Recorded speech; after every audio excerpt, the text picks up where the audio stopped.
Bismillahirrahmanirrahim. Assalamualaikum warahmatullahi wabarakatuh. Halo semuanya, perkenalkan namaku Farah Alila Berza Tanjung dengan NIM 12480300048. Aku bersama dengan kedua temanku yang bernama Amalia Siti Nur Habibah dengan NIM 12480300054 dan juga Risma Nuryanti dengan NIM 12480300035. Kami bertiga merupakan anggota dari kelompok 4 Ilmu Akhlak. Di sini kami akan membahas 3 pokok pembahasan mengenai akhlak kepada Rasulullah Shallallahu Alaihi Wasallam. Yang pertama yaitu sunnah Rasulullah, bagaimana kita bisa meneladani ajaran Nabi. Yang kedua, rahmatan lil alamin, mengenai makna Islam sebagai rahmat bagi seluruh alam. Serta yang terakhir, uswatun hasanah, Rasulullah sebagai suri teladan terbaik bagi umat manusia. Tanpa berlama-lama lagi, marilah kita langsung kepada pembahasan mengenai sunnah Rasulullah. Nabi Muhammad Shallallahu Alaihi Wasallam merupakan teladan mulia bagi kita semua. Beliau membawa perubahan besar dari zaman jahiliyah kepada zaman yang penuh cahaya Islami. Seperti pada saat ini, sebagai umatnya, kita harus meneladani akhlak beliau dalam kehidupan sehari-hari. Bisa seperti berbicara dengan nada yang lemah lembut, berkata dan berbuat jujur, serta selalu berbuat hal yang baik.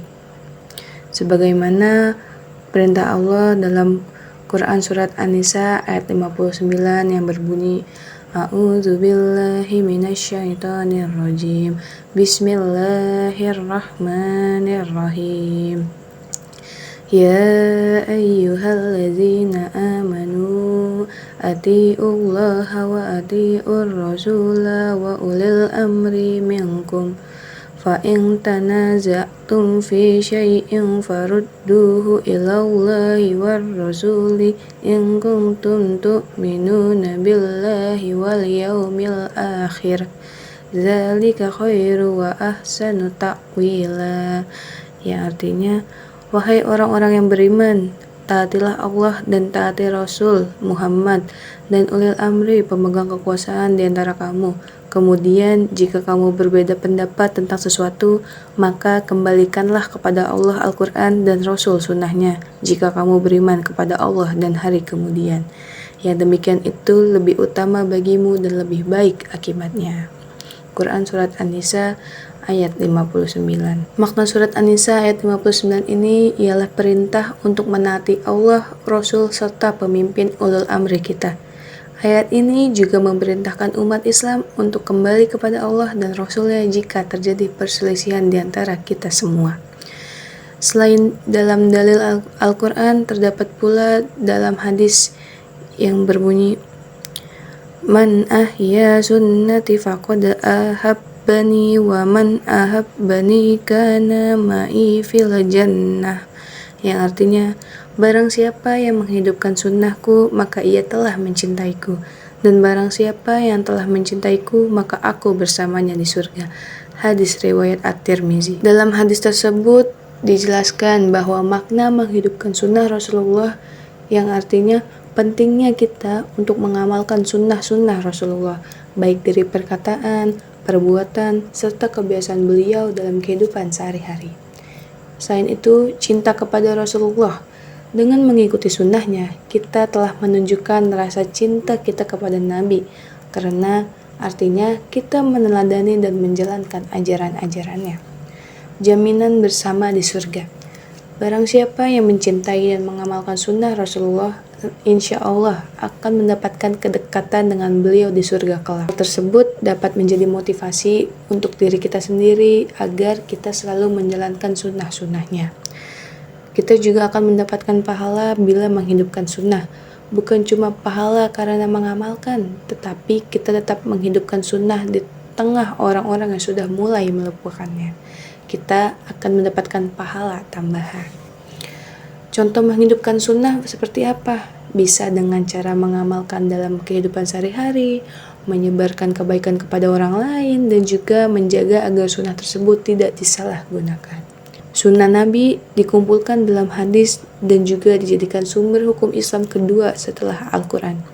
Jadi dapat dikatakan bahwa sunnah Nabi merupakan suatu hal yang penting sekali untuk pedoman hidup kita. Nah, jadi teman-teman, kalau kita benar-benar mencintai Rasulullah, kita harus menghidupkan sunnahnya. Selain jadi amal yang baik, ini juga merupakan bukti kecintaan kita kepada Nabi dan dapat membawa kita lebih dekat di surga nanti. Amin. Yuk, sama-sama kita mengamalkan sunnah-sunnah Rasulullah dari hal-hal kecil dalam kehidupan sehari-hari. Oke, mungkin itu saja mengenai materi sunnah Rasulullah. Untuk materi selanjutnya akan disampaikan oleh teman-teman saya. Selanjutnya adalah rahmatan lil alamin, adalah konsep dalam Islam yang berarti rahmat bagi seluruh alam. Konsep ini juga berasal dari Al-Quran dalam surat Al-Anbiya ayat 107 yang berbunyi A'udzubillahi minasyaitonirrajim. Bismillahirrahmanirrahim.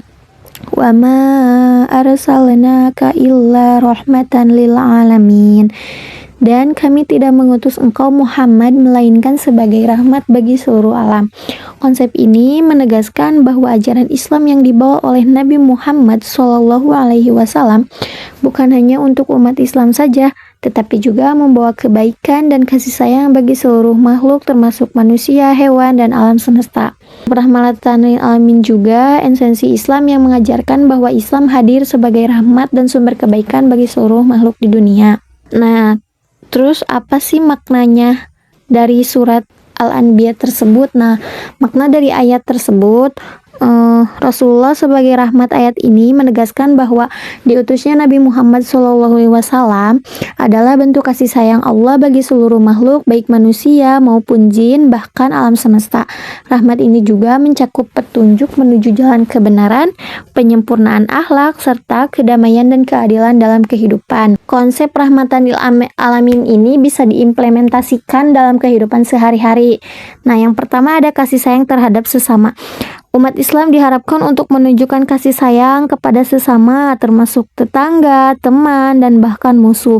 Harus menghormati dan membantu orang lain adalah bagian dari mengamalkan rahmat. Nah, jadi kasih sayang terhadap sesama itu harus saling tolong-menolong gitu ya. Harus saling menghormati juga satu sama lain. Nah, yang kedua ada perlindungan terhadap lingkungan. Rahmatan lil alamin juga mencakup tanggung jawab kita terhadap alam. Islam mengajarkan untuk menjaga dan melestarikan lingkungan sebagai bentuk syukur atas ciptaan Allah. Nah, jadi perlindungan terhadap lingkungan ini kita untuk menjaga dan melestarikan lingkungan supaya tidak punah gitu ya, supaya tidak terancam punah gitu. Nah, yang ketiga ada dialog dan kerjasama. Dalam konteks pluralisme, konsep ini mendorong umat Islam untuk berinteraksi dengan baik dengan penganut agama lain. Dialog yang konstruktif dapat menciptakan pemahaman dan perdamaian. Nah, dialog dan kerjasama ini kita harus berinteraksi dengan baik dengan penganut agama lain seperti dengan agama Kristen, Islam. Jadi kita tidak boleh membeda-bedakan gitu ya. Selanjutnya ada uswatun hasanah. Di sini uswatun hasanah dimaknai dengan teladan yang baik. Dalam Kamus Bahasa Indonesia diartikan sebagai suri teladan atau contoh yang baik dan pantas untuk ditiru. Uswatun hasanah ini terdiri dari dua kalimat, uswah dan hasanah. Uswah berarti ikutan atau panutan, sedangkan hasanah berarti yang baik atau sesuatu yang baik. Kata uswatuni atau iswah berarti teladan. Menurut Az-Zamakhsyari mengatakan bahwa ayat ini memiliki dua kemungkinan makna, yaitu pertama, Nabi Muhammad dalam arti kepribadian beliau secara total adalah teladanan. Kedua, di antara kepribadian beliau terdapat hal-hal yang patut diteladani. Nah, di sini keteladanan apa aja sih yang dapat kita teladani dalam kehidupan sehari-hari?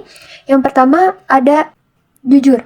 Dapat kita lihat bahwasannya Muhammad dikenal sebagai seorang yang sangat jujur, sehingga orang-orang percaya dan yakin kepada perkataan Muhammad. Nah, di sini kita harus jujur dalam hal apapun kepada orang lain.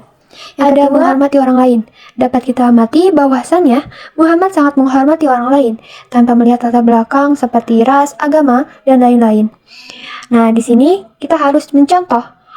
Kita juga harus menghormati orang lain tanpa memilih dan memilah, karena kalau kita mau disegani atau dihormati oleh orang lain, maka kita harus menghormati orang lain juga. Nah, di sini ada dalil Al-Quran yang mengenai uswatun hasanah. yang berbunyi Bismillahirrahmanirrahim. Laqad kana lakum fi Rasulillahi uswatun hasanah liman kana yarjullaha wal yawmal akhir wa dzakarallaha katsiran. Sungguh telah ada pada diri Rasulullah itu suri tauladan yang baik bagimu, yaitu bagi orang yang mengharapkan rahmat Allah dan kedatangan hari kiamat, dan yang banyak mengingat Allah. Quran Surat Al-Ahzab ayat 21. Dapat kita pahami bahwasannya sosok Nabi Muhammad ini merupakan barometer kehidupan dan suri tauladan bagi manusia. Sebagai pembawa pesan Allah SWT, Nabi Muhammad juga sukses menghidupkan pesan tersebut dalam dirinya dan bagi orang di sekitarnya. Sikap, sifat, dan nilai-nilai yang dibawa beliau, meskipun tidak seluruhnya merupakan representasi dari ajaran-ajaran Al-Quran. Menurut Quraisy Shihab, ayat ini bisa jadi merupakan kecaman kepada orang-orang munafik yang mengaku memeluk Islam tetapi tidak mencerminkan ajaran Islam. Kencaman tersebut dikesankan oleh kata laqad, seakan-akan ayat di atas mengatakan kamu telah melakukan berbagai kedurhakaan, padahal sesungguhnya di tengah kamu ada Nabi Muhammad yang mestinya kamu teladani. Selain dalil Al-Quran, terdapat juga hadis yang berkaitan tentang uswatun hasanah yang berbunyi hadatsana Husnu bin Muhammadin qala hadatsana Mubarak an Hasani an Sa'di bin Hisham qala ataitu Aisyah faqultu ya ammal mu'minina inni uridu an atabatala faqalat la taf'al alam taqra laqad kana lakum fi Rasulillahi uswatun hasanah qad tazawwaja Rasulullah SAW, yang artinya telah menceritakan kepada kami Husain bin Muhammad. Dia berkata, telah menceritakan kepada kami Al-Mubarak dari Al-Hasan dan Sa'ad bin Hisham. Dia berkata, saya datang menemui Aisyah dan berkata, wahai Ummul Mukmin, saya ingin membujang. Maka Aisyah berkata, jangan sesekali kamu lakukan. Bukankah kamu membaca laqad kana lakum fi Rasulillahi uswatun hasanah? Telah ada pada diri Rasulullah suri tauladan yang baik. Sungguh Rasulullah menikah dan juga mempunyai anak. Hadis riwayat Ahmad nomor 23.666. Makna dari hadis ini ialah menekankan larangan untuk hidup membujang atau menjadi petapa. Aisyah mengatakan bahwa menikah adalah bagian dari sunnah Nabi karena Nabi Muhammad adalah uswatun hasanah atau suri tauladan yang baik yang harus diterapkan dalam kehidupan sehari-hari kita. Dengan menyebutkan bahwa Rasulullah menikah dan memiliki anak, Aisyah menunjukkan bahwa mengikuti jejak beliau adalah penting bagi umat muslim. Mungkin cukup sekian yang dapat kami sampaikan. Mohon maaf apabila ada kesalahan. Bila taufik hidayah. Wassalamualaikum warahmatullahi wabarakatuh.